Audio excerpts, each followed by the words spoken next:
এই পৃথিবীতে জানা যতটুক দরকার, বোঝা তার চাইতে বেশি দরকার। একটা সংসার ভেঙে যায়, সে আমার বউ, আমি তার স্বামী, এটা না জানার কারণে নয়, বুঝ বরাবর না থাকার কারণেই স্বামী বউয়ের জন্য বিষাক্ত, বউ স্বামীর জন্য বিষাক্ত, ডিভোর্স চলে আসে সামনে। কথা বলতে হবে, ঠিক না? এই বুঝ জিনিসটা খুব মারাত্মক জিনিস। আপনি একটু খেয়াল করেন, নামাজ 5 ওয়াক্ত ফরজ জানে না কে? সবাই জানে। ওকে, নামাজ পড়লে লাভ কি জানে না কে? সবাই জানে। না পড়লে মায়ের কেমন সে জানে না কে? সবাই জানে। সবকিছু জানার পরও শনিবার থেকে বৃহস্পতিবার মসজিদ খালি যায় কেন? ভাবেন একটু। না জানার কারণে, না জানার কারণে, না জানার কারণে। আর একটু আওয়াজ দেন, না জানার কারণে না, না বুঝার কারণে। যারা নামাজ জেনেছে তাদেরকে মুয়াজ্জিন 5 ওয়াক্তে 5 বার ডাক দেওয়ার পরও, আর যারা নামাজ বুঝতে পেরেছে 5 ওয়াক্ত পড়ে পড়ে সুযোগ পেলে তাহাজ্জুদে সবাইকে ঘুমিয়ে রেখে নিজে দাঁড়িয়ে যায় নামাজের মধ্যে, সুবহানাল্লাহ, গোপন ভাবে ঠান্ডা পানির ওযু করে তাহাজ্জুদে দাঁড়িয়ে নিরিবিলি ভাবে আস্তে আস্তে কোরআন তেলাওয়াতের মাধ্যমে রবের সাথে কথা বলতেই থাকে, কথা বলতেই থাকে, কথা বলতেই থাকে। সিজদায় গেলে মাথা তুলতে ইচ্ছে করে না, আর দোয়া করে, ইয়া রব, মৃত্যু তো একদিন আছে, আল্লাহ মৃত্যু তো হবে, যখন মৃত্যু হবে এটাই নির্ধারিত, আল্লাহ আমার মৃত্যুটা যেন সিজদা অবস্থা হয়, এই দোয়াটাই করে। ওনারা বুঝনেওয়ালা, আমরা জাননেওয়ালা। জাননেওয়ালা জানায় জানায় যখন টক্কর লাগে অহংকারের সাথে, সেখান থেকে আগুন বের হয়। জানায় জানায় যখন অহংকারের সাথে টক্কর লাগে, সেখান থেকে আগুন বের হয়। আর বুঝাই বুঝাই যখন প্রেমের সাথে টক্কর লাগে, সেখান থেকে নতুন জ্ঞানের উদ্ভব হয়। আমাদের ভিতরে তর্ক আছে, সেটা হামলা মামলা পর্যন্ত চলে যায়। আর ইমামদের মধ্যে যখন তর্ক হতো, তখন সেখান থেকে নতুন নতুন মাসালার উৎপত্তি হয়েছে, জ্ঞানের উৎপত্তি হয়। এই পার্থক্যটা কোথায়?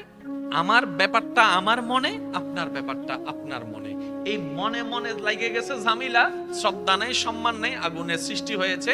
ওই দুজন থেকে সৃষ্টি হওয়া আগুনে পুরা এলাকা ছারখার হয়ে যাচ্ছে। আমার কথা কি কেউ কষ্ট নিচ্ছেন? আমি প্রথমেই বলেছি, যারা লাভ চান তারা খেয়াল করবে, কারণ আমরা দুনিয়াতে এসেছি চলে যাওয়ার জন্য, থাকার জন্য কেউ আসেনি। অর্ধেক হায়াত আমাদের শেষ, বাকি আছে। আসুন না, এই অল্পটা অন্তত চেষ্টা করি, কিছু একটা করার চেষ্টা তো করি। অন্তত রবকে যেন হাসরের ময়দানে বলতে পারি, ইয়া রব, তোমাকে খুশি করার মতো পারফেক্ট কিছুই আনতে পারি না, সেটা আমি জানি।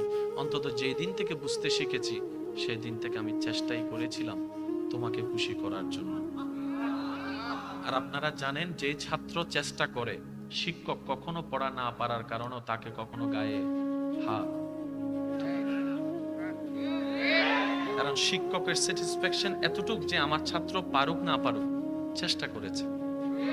আর যে খালি হাতা জমা দেয়, যে খালি খাতা জমা দেয়, সিএনসুয়ার বেতর বাড়ি। আর তো কেউ কি বুঝেছেন? আসুন, আমরা যে রবের বান্দা, যে ইসলামের অনুসারী, সেটাকে আজকে একটু উলামায়ে কেরামের দোয়া নিয়ে বোঝার চেষ্টা করব। পারবো ইনশাআল্লাহ? যারা যারা আমার সাথে এই প্রেমের পথে চলতে এখন রাজি আছেন, তারা একবার বলেন মারহাবা। প্রত্যেকটা আওয়াজ দিবেন, প্রত্যেকটা মুভমেন্ট দিবেন শুধুমাত্র রবকে খুশি করার জন্য। মাহফিল কমিটিকে দেখানোর জন্য দরকার নেই, উলামায়ে কেরামের দেখানোর জন্য দরকার নেই, আপনি আর আপনার রব।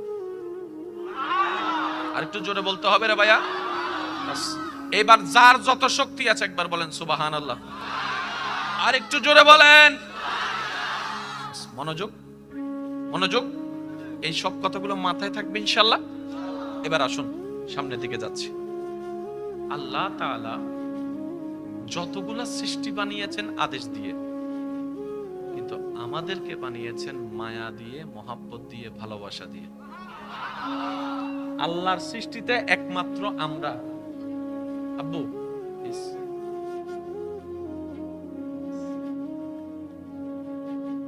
একমাত্র সৃষ্টি আমরা, যাকে আল্লাহ সবার শেষে বানিয়েছেন, কিন্তু আশরাফুল মাখলুকাত বলে রোল নাম্বার 1 বানিয়ে দিয়েছে। সুবহানাল্লাহ। কিন্তু আরেকটু জোরে বলতে হবে। আসমান কিন্তু আমাদের সিনিয়র, জমিন আমাদের সিনিয়র, জিনও আমাদের সিনিয়র, আমরা জুনিয়র। আমরা কি? সেজন্য আল্লাহ জিন এবং মানুষের কথা যখনই কোরআনে বলেছেন এইভাবে বলেছেন, ওয়ামা খালাকতুল জিন্না ওয়াল ইনসা। আগে জিনের কথা বলছেন, পরে মানুষের কথা বলছেন। জিন আমাদের, জোরে বলেন না, জিন আমাদের, আমরা জুনিয়র। আমরা জুনিয়র হয়ে সিনিয়র, রোল নাম্বার 1। তো যোগ্যতার কিছুই তো আমাদের কাছে নাই, এক হলাম কেমনে?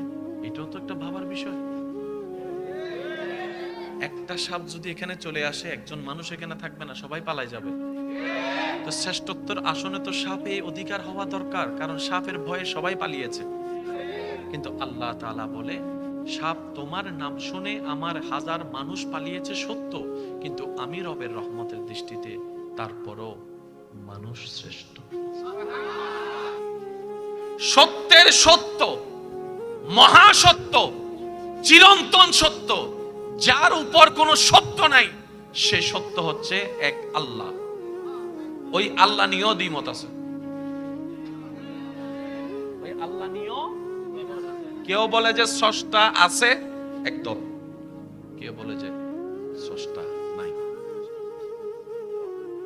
কথা বলতে হবে যে ভাইয়া। এবার বলেন দ্বিমত ছাড়া কিছু, জোরে বলেন না, দ্বিমত ছাড়া কিছু। আপনি যতদিন পৃথিবীতে নিঃশ্বাস নিবেন, এই থিওরির ভিতর দিয়েই আপনাকে যেতে হবে। এবার আমি বলবো, আপনারা শুধু মনের কান দিয়ে শুনবেন। বিজ্ঞান নিয়েও দ্বিমত, রসায়ন নিয়েও দ্বিমত, পদার্থ নিয়েও দ্বিমত, নীল আর্মস্ট্রমের বাক্য বক্তব্য নিয়েও দ্বিমত, নিউটনের সূত্র নিয়েও দ্বিমত, মোবাইল নিয়েও দ্বিমত। কিন্তু একটা বিষয়ে কোনো দ্বিমত নাই, শুধু একটা। ভাইয়া প্লিজ, একটা বিষয়ে কোনো দ্বিমত নাই, সেটা হচ্ছে মরতে হবে। এবার আপনি সে যে দলে আনেন, সবাই বলবে এক কথা, মরতে হবে। মরা নিয়ে দ্বিমত আমার জানা মতে নাই, আপনারটা আপনি বিবেচনা করতে দেখেন। কিন্তু আবার চমৎকার বিষয়, মরার পর থেকে আবার দ্বিমত শুরু। কেউ হত্যা গাড়ি ফেলা, কেউ হত্যা মুড়ি ফেলা, কেউ হত্যা বক্স হত্যা, কেউ বলে যে পরকাল আছে, কেউ বলে যে পরকাল নাই, কেউ বলে যে হিসাব আছে, কেউ বলে যে হিসাব নাই, কেউ বলে যে জান্নাত আছে, কেউ বলে যে জান্নাত নাই, কেউ বলে যে জাহান্নাম আছে, কেউ বলে যে জাহান্নাম, কেউ বলে যে শেষ শেষ, কেউ বলে যে আবার আসবে। মরার 1 সেকেন্ড আগেও দ্বিমত। এই কথাই যারা বুঝতে পারছেন তারা একবার বলেন মারহাবা। ক্লিয়ার? কথা বলতে হবে রে ভাইয়া। Clear clear. এবার দ্বিতীয় নম্বর কথায় আসি। লাভ চান না লস চান? যার যেটা মন চায় সেটা উত্তর দেন। স্বাধীন দেশের স্বাধীন নাগরিক, সমস্যা নাই। লাভ চান না লস চান? একটু লাভ না বেশি লাভ? ক্ষণস্থায়ী লাভ না চিরস্থায়ী লাভ? তাহলে 3টা কথায় আপনারা একমত হয়েছেন। একটা হচ্ছে লাভ চাই, লস নয়। একটা হচ্ছে অল্প নয়, বেশি চাই। আর একটা হচ্ছে ক্ষণস্থায়ী নয়, চিরস্থায়ী। এই 3টা কথায় যারা একমত হয়েছেন, আজকের আলোচনা তাদের জন্য। বুঝবেন? কারণ আমি একটা চিন্তায় এসেছি, উপস্থাপক মহোদয় আমারে বুড়াই দিছে। মারহাবা নহর। আজকের এই মাইকের আওয়াজ যতদূর যাচ্ছে, যে যেখান থেকে শুনতে পাচ্ছেন, গভীর মনোযোগ। থিওরি 3টাই। লাভ চাই, লস নয়। বেশি চাই, অল্প নয়। চিরস্থায়ী চাই, ক্ষণস্থায়ী। ওকে? আচ্ছা, এবার বলেন আমরা মানুষ কয়জন? আরেকটু জোরে। আমাদের জীবন কয়টা?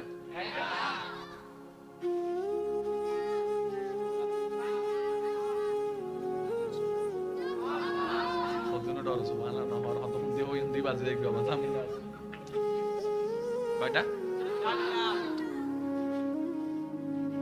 এখন আছি আমরা সবাই দুনিয়ায়। দুনিয়ায় আসার আগে আপনি আমি আমরা সবাই ছিলাম আম্মার, তাহলে দুনিয়া একটা মার পেট একটা। মায়ের পেটে আসার আগে আমরা সবাই ছিলাম বাবার পিঠে, বাবার পিঠে আসার আগে আমরা সবাই ছিলাম একটা জগতে যার নাম আলমে আরওয়াহ। আল্লাহ যতদিন চাই থাকবো, তারপর যেদিন হুকুম হবে চলে যাব। আল্লাহ যতদিন চাই থাকবো, যেদিন ডাক পড়বে উঠে যাব, হাসরে উঠে যাব। আল্লাহ দয়া করলে সবাই চলে যাব জান্নাতে। আর একটু জোরে, আসমান কয়টা, জমিন কয়টা, জমিন কয়টা? সূরা ফাতিহার আয়াত। ওলামায়ে কেরামদের আমি একটু দোয়া চাচ্ছি। একটা কথা মনে রাখবেন ভাই, মুখস্থ জিনিসে